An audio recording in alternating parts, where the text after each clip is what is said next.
ամենակարևորը կամքն է, ամենակարևորը։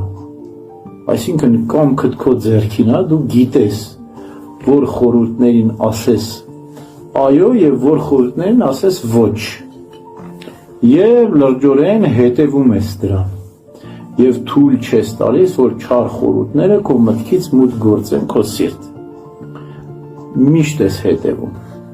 Կամքը մենք միշտ պետք է պահենք, հա։ Միտքը կարող է չկարողանանք պահել, միտքը ցրված լինի։ Եվ չարի նպատակն ինչ է, միտքը ցրի, դու ուշադրություն դարձնես մտքից, կամքդ բաց թողես։ Կամքդ բաց թողեցիր, չար խորհուրդները գցում է քո սիրտ։ Գցեց քո սիրտ, մի քիչ աճեցրեց, նրանք տարբեր են կարող լինեն, կարող են լինեն հուսահատություն, չգիտեմ, ցանկասիրություն, բարկություն, վերջ, ինչ որ կա մտքից է գալիս։ Կամաց աճեցնում, ոնց որ օծը դնում ես դու քո սրտի մեջ, մեկ խայթում ենք քեզ արդեն։